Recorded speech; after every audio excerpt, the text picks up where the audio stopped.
Hello, hello, hello, and welcome to yet another episode of the Conversation Capital. My name is Ursula Mariani, and I'm the host. And I'm sitting with the voice of reason, Ubonga Bueta. Hi, girl, how are you? I'm good, Kaz. How are you? I am awesome, thank you. Given, will you be joining us? I'll be joining, definitely. Great. Awesome stuff. Yeah. So, it's Amandla today, guys. Amandla! Away to how Away too. So as soon as we hear that, we immediately think struggle, we immediately think protest, and we've brought in somebody from the organization The Right to Protest, the project coordinator, Omhle Njingila. I see what you did there. Right? I see what Right? Hi, Omhle, how are you doing? Hi, I'm good. Thanks. How are you? Thank you so much for joining us. Yeah. Thank you so much for inviting me. I'm excited to be here. You know, protesting is something that I never would have thought had a formal organization to safeguard the right to do it. So when Bonga came up with the concept, I said, people that, oi, oi, doi, doi, hey, hey, hey, mang must go. They are protected. They are protected. And it's their right to do that. Yeah. I was surprised. You know, it's always made to seem like it's this thing that's so bad when it happens. But the fact that it's protected means that it's not necessarily a bad thing. It's people's way of saying we're not happy and how else to say it. So, wow, I was shocked. And, you know, I was like, definitely this is a conversation that we need to have. So perhaps let's start with you. I know that you have been an activist for a very long time. From your days at school, you were, you know, deep benakant with fees must fall. And so I'm just interested in you, first of all. What I thought we doing again. How did you get here? Yeah. So I would say that I grew up in a political home with two parents who were community organizers in their own right. My father was in more of the formal structures of the current ruling party, and my mom I grew up with parents actually who had totally two different political ideologies and views. So my house was a house of debate. Of like, I disagree with you. Sure. But my mom was the more grassroots movements woman who really connected with everyone in the community. She heard everyone, she understood everyone, and I guess I learned from her. And my older late brother as well, who was also in the youth league at the time, who I just admired. And just watching him going to rallies, seeing him do that work on the ground really inspired me to continue with the activism at home. And my parents, they had their own professions. Activism was just a part of who they were, but they were also very interested in other things.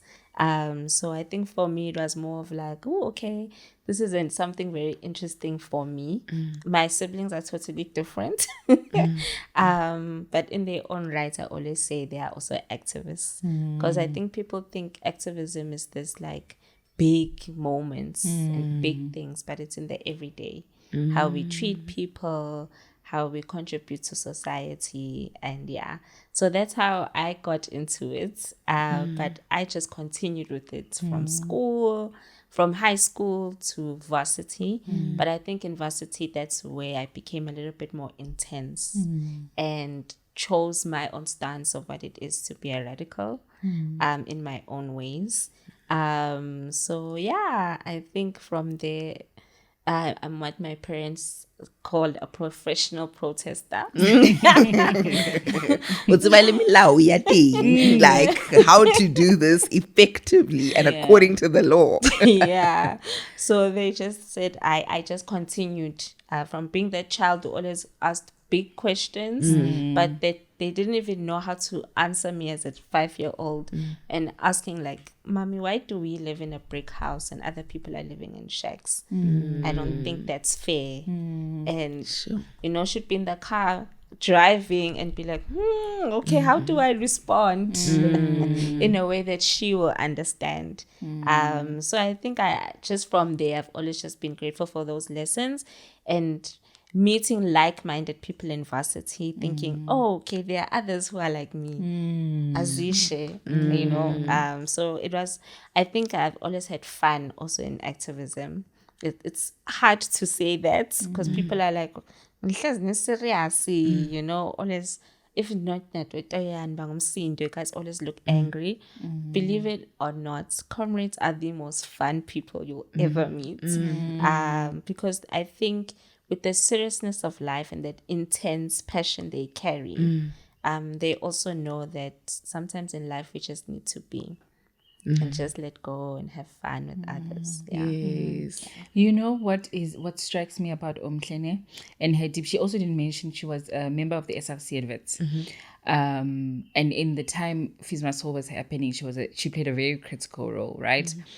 And what has always been striking about Omklene, it comes across even now, is this radical person with this calm demeanor. You know, because you think Because Linda, comrades, as she's talking, I can't see her going, I can't see it. But I know it's there.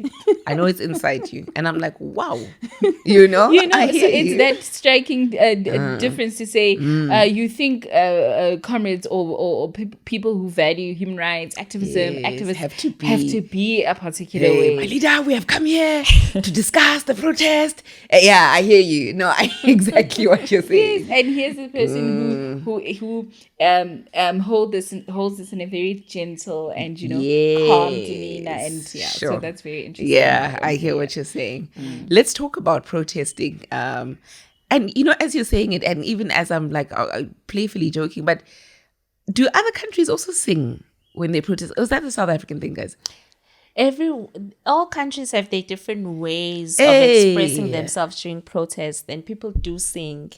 But I would say in SADC, Southern Africa, we have a certain tune and sound that comes in our protesting, and it's like these harmonies that are like derived from gospel music, mixing up with a lot of like war music as well. Yes. So it's sort of like a genre that's just slept into one. Yes, and you have these composers that just keep composing these songs.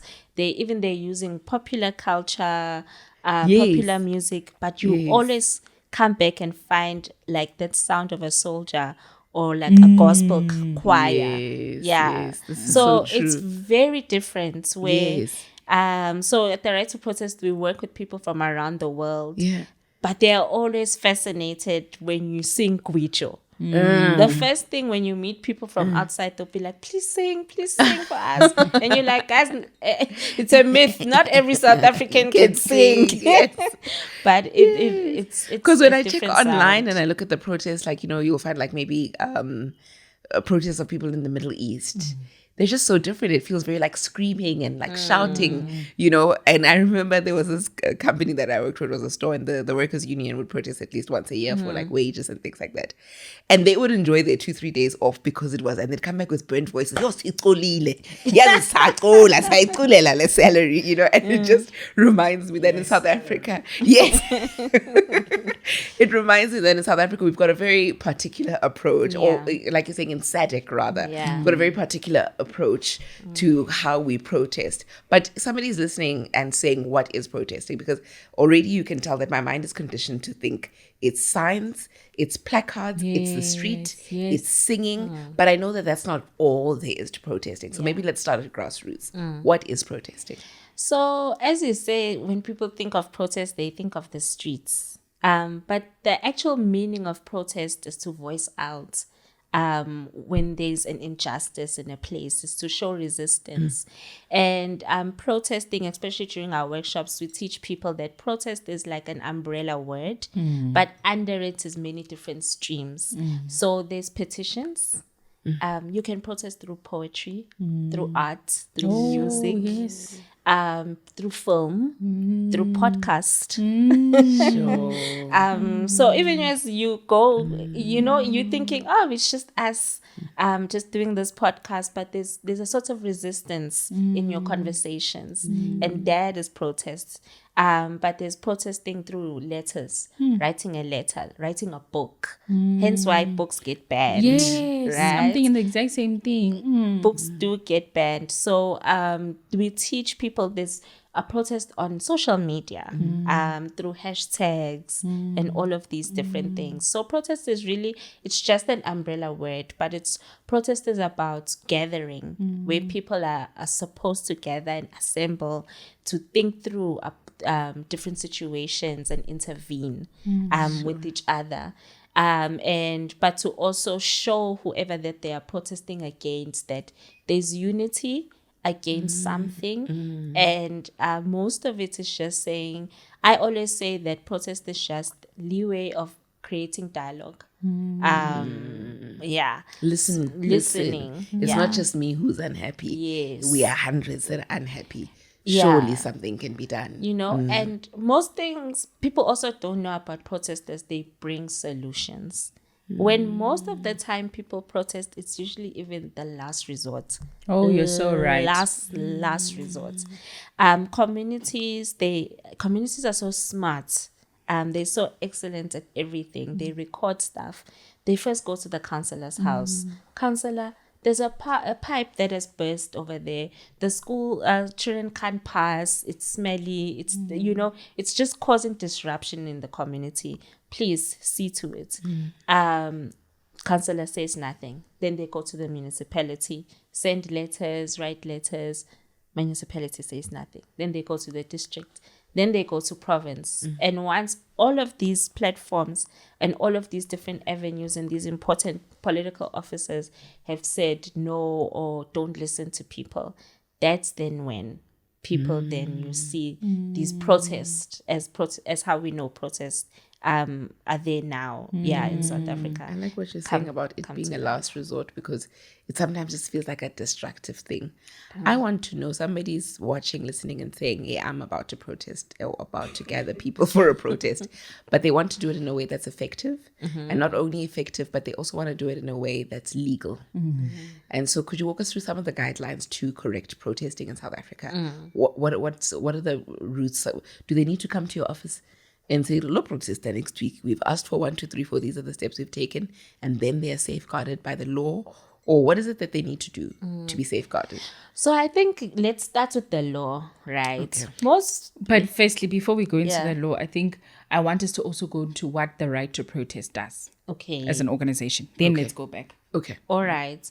So what the right to protest does is that we do our work in threefold. It's litigation, where we represent people in court, be it if you are arrested or brutalized, if you want to pursue a civil case against private security or the police, and you got injured during a protest, we are there for that. But if you're arrested and you need someone to represent you for your bail application, we are there for that. And all of this is pro bono. So me and my colleagues, we don't sleep raising money to keep the lights on, but to actually get the help to the people who really need it. We also do research, and we partner with different universities and institutions in highlighting some of the issues they are with term of the right to protest in law and governance, but also just in general society, and just to ensure that that information also gets out and is disseminated to the public. And we also do advocacy. This is a huge part of our work. So how people actually get to us is through a hotline. So I run the hotline, and people can just call at any time. It's open 24 hours. People can call at any time asking for help. Be it a quick through, like urgent, like workshop online, I can do that, even over the phone. If you are with the police at the time and they're giving you trouble, you can just hand the phone over to them. I'm able to communicate. But also in the events that people get arrested or they feel unsafe during a protest, they can call us as well. And I'm able then to activate our network of different lawyers across the nation and get Lobby support, assistance yeah. for them. So if, let's say, something happens in the Northern Cape and we aren't able to get there on time, we are able to activate a closer network partners to get to you on time. And then we can delve So now into we the go law, into we So with the law in South Africa, right, I know many people are like, no, there's a legal way to protest. And there is, of course, there's always guidelines for anything. However, in South Africa, because of the history of our nation when it comes to protest in South Africa, there's actually police report that there are 27 protests happening daily in South Africa. We said right to protest, that number is inaccurate. It's probably at 38. And there's so many protests that happen every day that the courts have said spontaneous protest in South Africa just cannot be criminalized. People just have the right to protest, to wake up and decide. Because things are happening in a way, our governance is deteriorating in a way that is really affecting people's lives in such a detrimental way to just the livelihood and like just the well-being of society. So people have a right to complain, to show dissent, and that they are not happy. However, it is advised by the court to do it unarmed and peacefully. And as long as there's that, then your protest is covered by the law. But everyone in South Africa, everyone, be you a citizen or not, you have the right to protest. You are protected under many different laws. In South Africa, it's Section 17 of our Constitution. It protects you. Under the AU African Charter, it's section, I think it's Article 11 and 12, it protects you. And under the UN Charter as well, it also protects you. So there are many statutes that protect you. And what really the right to protest means is that you are allowed to show dissent to whoever. So Bong is allowed to show dissent to you. But you are also allowed to show dissent to your neighbor, your counselor, to whoever. You're allowed to protest. And what we usually advise is that before people embark on a protest, to please call us first and engage with us. Why? Because South Africa has also become very dangerous for protesters. Many people die during protest. They get injured during protest. So you'll find a lot of protest-related deaths and injuries, especially of minors. If we look at just stats in South Africa of people who've died during protest, especially during COVID, it was minors who are also not even at the protest, probably just inside, because police get trigger happy and they just shoot willy-nilly, and they also don't get to face the consequences of their actions, unfortunately.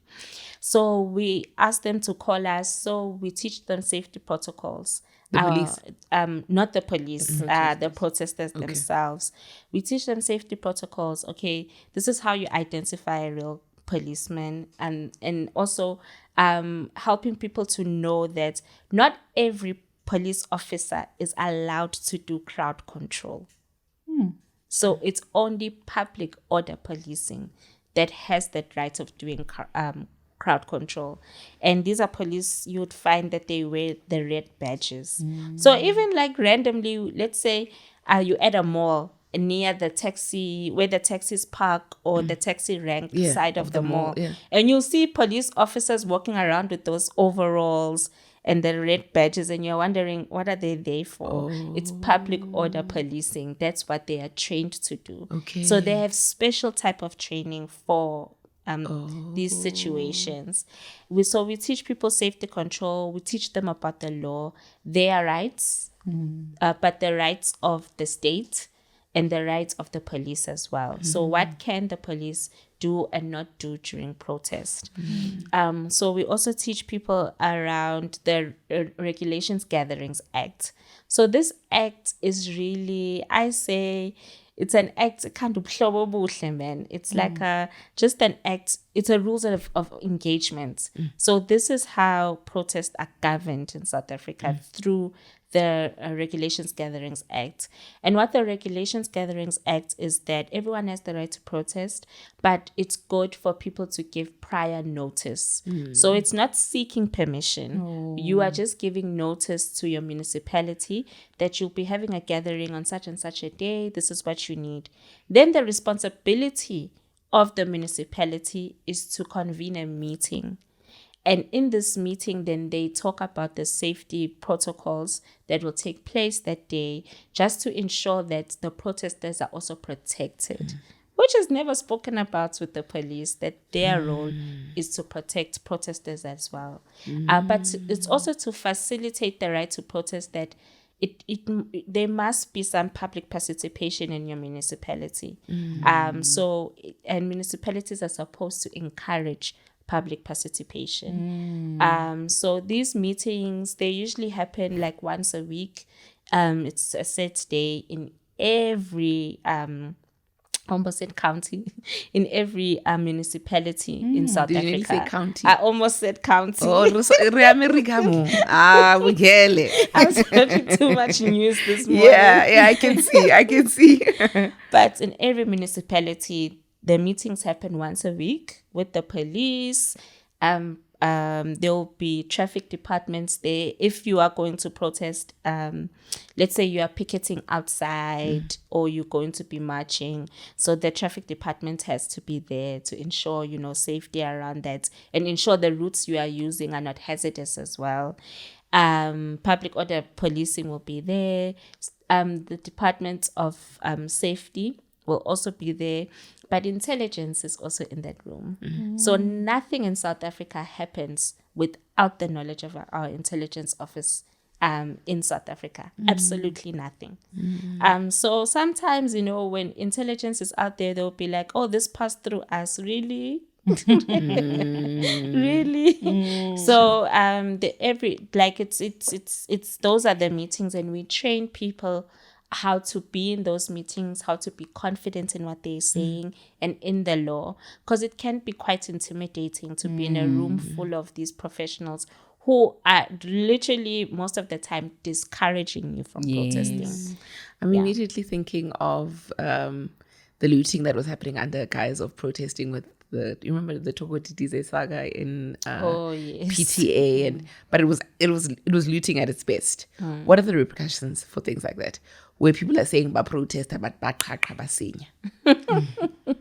So I guess in a country like South Africa, because of inequality, there will always be elements of criminality, always. And when I say this, I say it very cautiously also, because it's an opportunity for people to, how can I say, to further show how bad things are in a situation. Looting most of the time happens because people are hungry, unfortunately. It's an unfortunate situation that a human has to lower themselves to stealing, just to feed themselves. And when these protests happen, especially like the one you are mentioning, where really the city was angry at something, it then was an opportunity. And I'm not saying that everyone who loots is hungry. There are people who are just, opportunists. The take is not hunger. Yes. There are some people who are just opportunists and they come in. And sometimes that also takes away from the actual struggle or what people are trying to say during their protest. So I would say like a protest and looting that happened there was very different than to the one that happened during the unrest. The unrest, it was just pure poverty. Because of COVID and because of the lack of readiness of our state, that led people to do that. So where even police officers were standing back watching people loot, not because they didn't want to perform their duty, but they understood, because police officers live in these communities. So I think when we now take a step back and when we look, we're like, yeah, okay, this is what was really happening during that time. I love what you're highlighting. But again, are the repercussions different? when these things are now taken to court, does the magistrate take these things into consideration? Because I'm assuming you've followed the end result of a few of these cases. Do people spend jail time for looting during protests? So how does it work? So, with magistrates, it's different in different places. Obviously, it's unlikely that a magistrate will punish a mom for stealing nappies. I remember this one story where a magistrate in Cape Town had a similar case of a mom who stole, I think it was nappies and formula during a protest. And instead of the magistrate giving them jail time, they asked the not the public prosecutor, I think it was, their attorneys, to please find them a program for moms who are unemployed, Sure. to get skilled and, just that time or a home where they can be with the baby. And I thought, for me, like, the magistrate showed that the law can show ubuntu. Absolutely. It doesn't always have to be this harsh punishment all the time, but there was reasoning of why is this person here? Sure. What happened? What got them to this point? And for me, that was really like, oh, okay. Then with COVID, actually, there's something called expungement of cases, meaning that, like, the South African court of the South African justice system forgives you of all your sins, literally, of your charges, your charges, and then they write it off, and you don't have a criminal record. Sure. So during COVID, most of the people who were arrested got their charges expunged during, I think, last year. Sure. Yeah. I love the element that you're reminding us of, that, these magistrates, the people that make the law, the people that uphold the law, are also human, and they're able to, it reminds me of the story in Cape Town of the lady who was being tormented by her son, who became a drug addict and really was just tormenting the household for many years, until one day, in frustration, she killed him. And she was, I don't know if the word is expunged, I don't think it was expunged with her, but the magistrate let her off, and the words that she uses, she says, the magistrate says, go teach your fellow mothers not to get to this point. Go do the work. I'm letting you go, but go do the work. And I think she got off for something like 3 months community service work, which just reminds us that there are humans that are upholding these laws. There are humans that are creating these laws. There's Ubuntu, there's still space and capacity for Ubuntu. If you're to look at some of the protests in history that have been like real, I don't know, what to call them, hallmark moments in our history, in our country, or in SADC that you can think of. I immediately think of, obviously, the Union Buildings, 9 August, I think it's 1956, right? But what's one of the moments for you that maybe aren't as common, that you say, this was really a hallmark moment? Even big, small. Yeah, big, small, where protesting really did a thing. Yeah. So outside of just the work that I do, I am a student of protest, but I mostly look at gender and protest, and how the work of women activists that are remembered in public memory, because we don't have much really. But 1956, or just random, not random, but like things that the political parties want us to remember, but not what's really out there. And there's so much that I truly believe that women all over the world have done, and have really, really stuck through certain things where you're like, how did you even do that in a time where no one believed in Black women? Black women weren't even allowed to be anywhere, let alone even in the living room of their madams, But just the bravery and just that audacity to be like, no, this is the day, and we are going to do that. So just one of the political figures that I've always loved is Dorothy Nyembe. People wonder, how did 20,000 women get to Union Buildings? Black, Indian, colored women. how did they get there? Like, how does that even happen? And this is something that most people don't also understand, that there's always work that goes in before these big moments. And what she did was literally run political schools, underground political schools across rural South Africa, training these women, teaching them about their rights, and also reminding them of the protests that happened before this big moments that women participated in. If we go just a little bit back in the 1940s, in Durban, women protested against beer halls.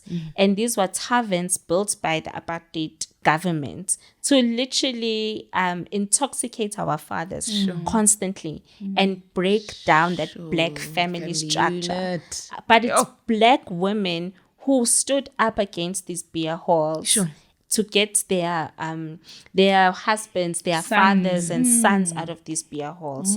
And that was that protest. Then there was a potato protest again against, the high cost of potatoes and bread during that time. There's so many things that women have done. Then there was the toilet protests that started also in rural KZN and Eastern Cape, where women would take out a bucket of waste, human waste onto the streets to say, hey, we deserve dignity, we deserve sanitation from the where is apartheid that book? government. Ibleyo incwadi le okhuluma Mela ngayo manje. ibhale. Sicela net nje kuyifaka kuma ku description. We want this book. This is the book we need to read. You This guys one. are sounding like all my lecturers. I'm like, just come back to school once. But it's all these things that, I learned during, and because I also love reading and learning. And I ask a lot of questions from my mom, like, what happened during this time? Why were you not part of these structures? What were you doing? She'd be like, hey, wait. But it's all of these things where you learn about Dorothy Nyembe and her work, and you are just in awe. You are just in awe of like, oh, wow, this woman really risked her life. She risked getting arrested. And what I love is that during her time, there was a fear of her, from the apartheid government, but not enough to arrest her for long periods of time or to even assassinate her. But it goes back again to underestimating her, and her power that she had. But at the end of the day, she managed to get 20,000 women to go stand in silence at the Union Building until Straydom came out. So I think for me, that's Guys doing like a silent clap there. I really feel like just what a represent- way to wrap up the I show. didn't even know. I got chills when you said. I didn't know that they stood in silence. They stood in silence. They stood in silence for an hour and 45 minutes until he came out. I got chills. Yeah. I'm just seeing 20,000 women quietly standing there, because we've got this image, right, that it was like what so I'm so amazed at that. Yeah. These are elements of history that could be missing. Holes must fall. That's what happened. Yeah. It was silent. Someone throwing, not silent per se, Yeah. but it started with the throwing of human waste onto the statue. Yeah. Sure, yeah. That's very important, looking at what you're up against and then finding a strategy that will work best for the situation, because it's not always singing, looting or whatever that's going to work. No. And sometimes it's the looting that's going to work. Yes. Sometimes the silence isn't enough. Yeah. And being able to strike the balance. And I think it speaks to the character of Rose Nyembe that you're saying. She had this thing where, tactical in the sense that they feared her, but also underestimated her at the same time. And that's where the power was as well. And she you're just really pointing, even in her protest, she showed that in deep silence or in deep calmness or whatever have you, you can still move an organization. This is beautiful. Oh, that was amazing. What's missing from the conversation before we round off? I What have you want to one add? Okay. question, just very brief one. For those who don't want to participate physically in a protest, but want to support in some way, what are the ways that maybe some people don't consider that this is actually a valuable thing you could do? Yeah.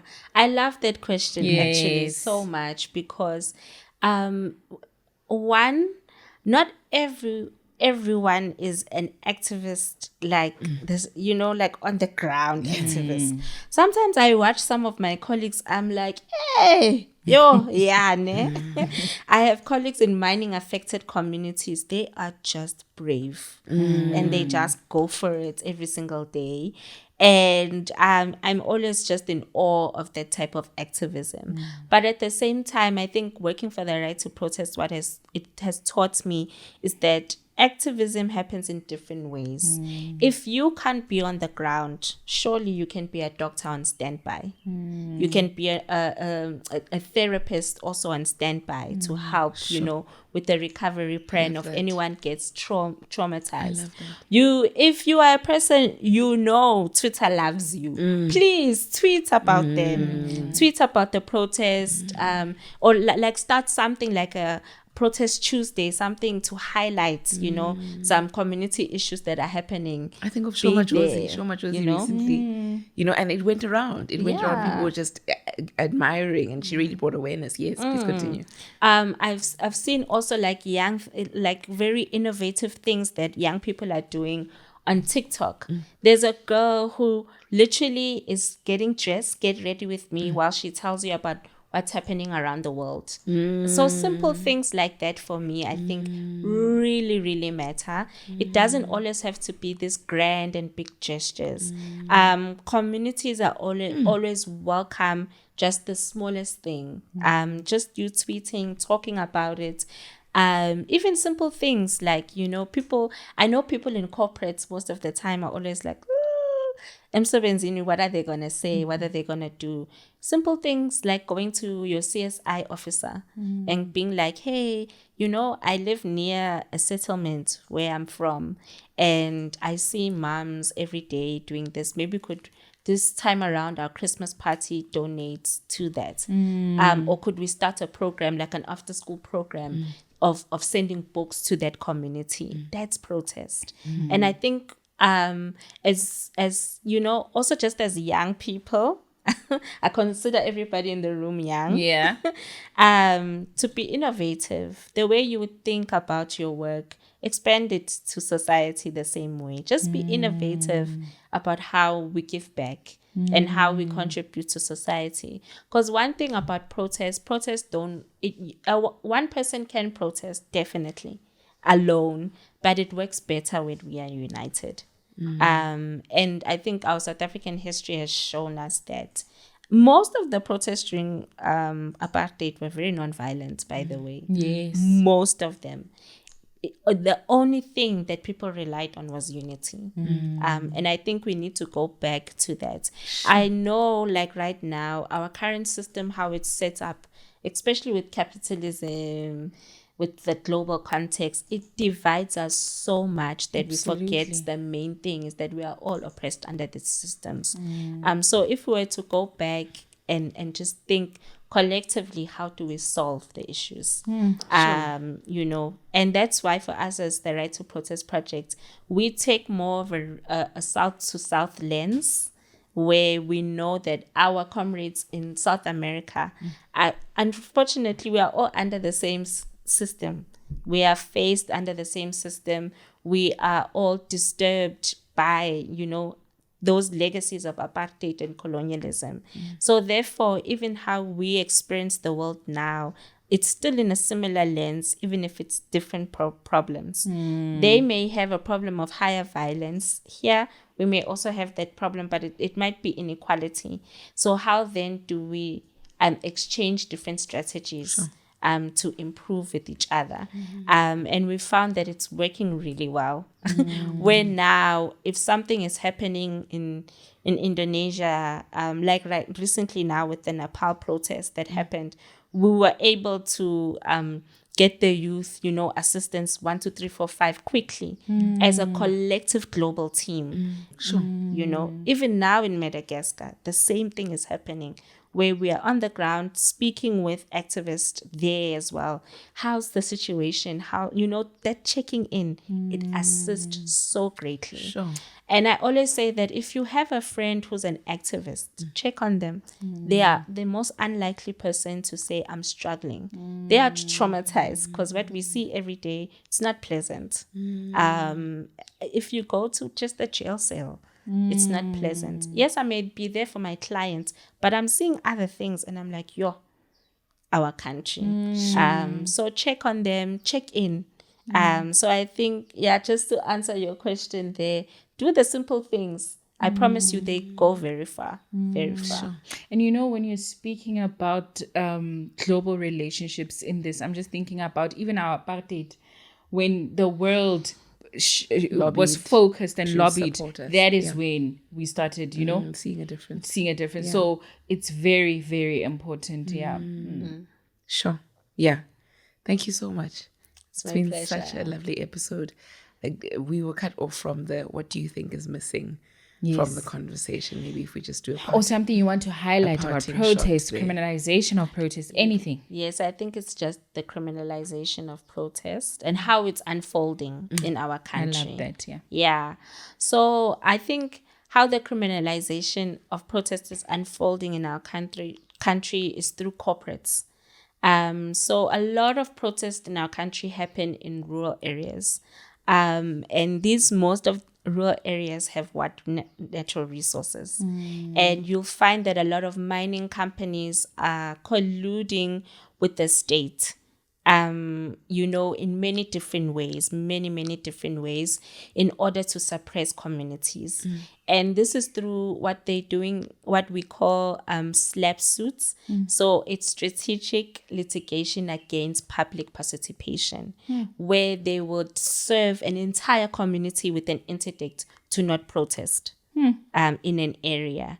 And for us, it's concerning because why are the courts granting these interdicts in the first place when we have a guarantee to the right to protest?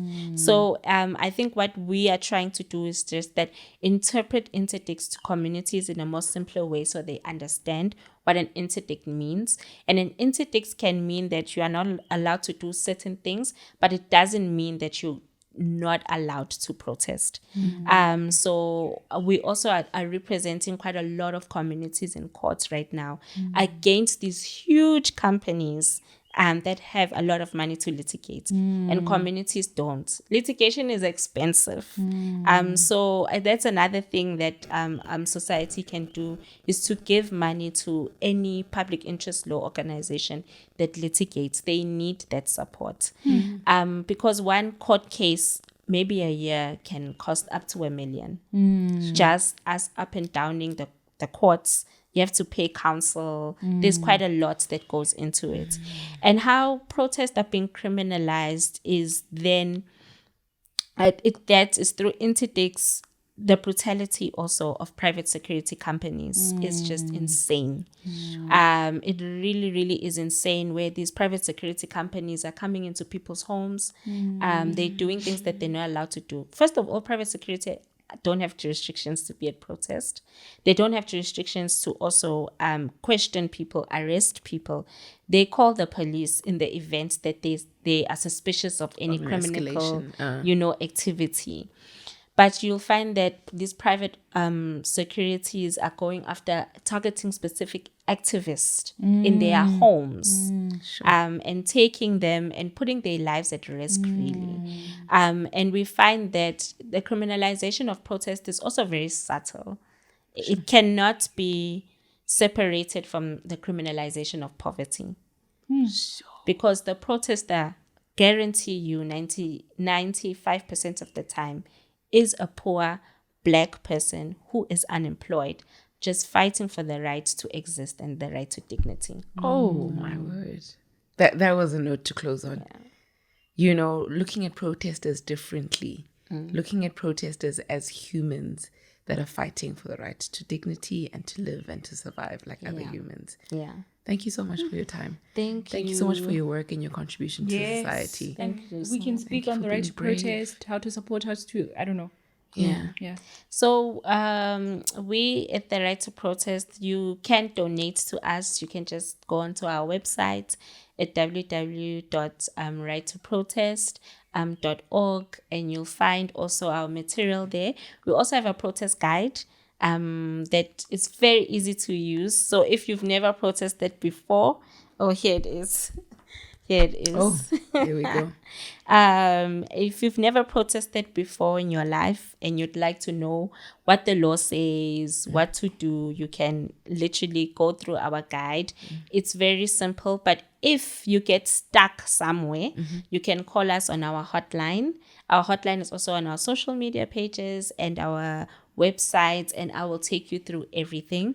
But you also are very welcome to call us to your community, wherever you are in South Africa, and we will come to you with our attorneys and we'll run a workshop with you and just take you through the day-to-day. But if you feel like your life is in danger because you are an activist, you're a human rights defender, you can also call us, and we have partners who specialize in the security of activists, and we'll be able to also assist you in that. Sure. Yeah.